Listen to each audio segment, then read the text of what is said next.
Hey, sorry, excuse me. Hey, everybody, my name's Ed. Okay, so we're going to do another quick movie review.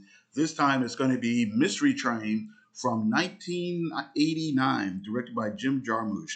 It's basically a low key indie comedy drama. The movie is three loosely connected stories that take place in Memphis, Tennessee. The stories take place the same night and converge at this rundown hotel. So, the first story, a young couple from Japan comes to Memphis to see Graceland. They speak little English but still manage to make their way through town. They are impoverished. I'm sorry, they're overwhelmed about being at the home of Elvis, but they're still pretty melancholy about their personal lives. And they spend the night in a one-town hotel where they sort out their relationship and other goals. In the next, a widow has a layover in Memphis, and while on the way to return her husband's body back to Italy, in order to kill time, the woman walks around Memphis and runs into a number of odd figures. She ends up spending the night in a hotel with a strange woman who has just left her boyfriend.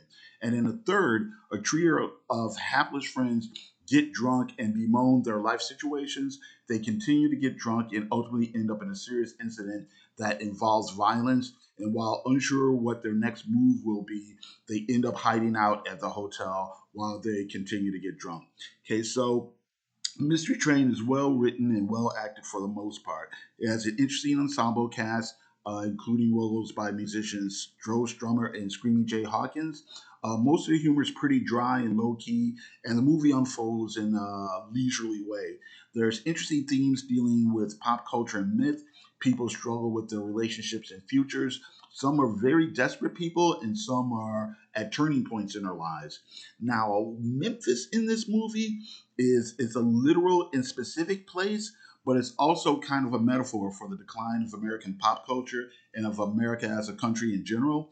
There's areas in the country that never recovered from the 70s and 80s recession, and there's been multiple changes in the culture since Elvis was in his prime.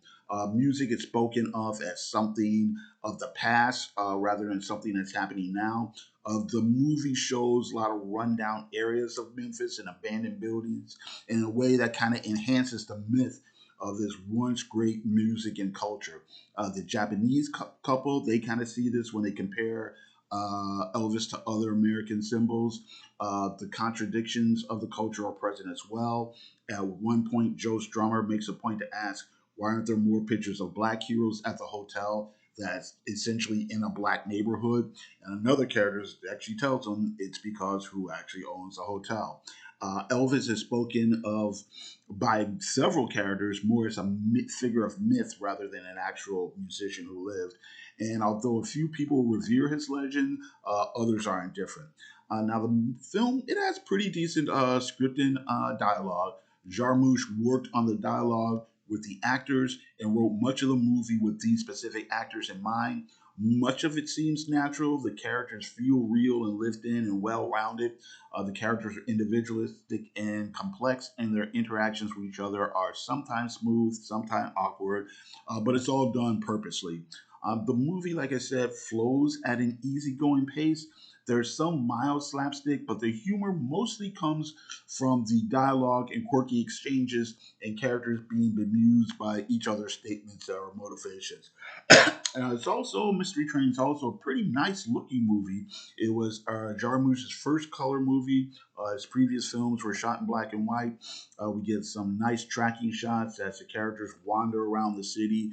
There's lots of shots of abandoned buildings and impoverished areas. So to wrap up, Mystery Trains, written and directed by Jim Jarmusch, is a fascinating movie with three interconnected stories. It's well written and structured. It juggles several interesting ideas and themes in a low key and humorous way. Like I said, the movie's well shot and well acted. Pretty interesting treatise on relationships, life, and myth in America. And on the whole, it's a pretty entertaining film. All right, so that's it. I got to thank you very much for watching. You guys have a great day. Like, share, subscribe, leave a comment, all the fun stuff. Thanks. Yeah, here we go.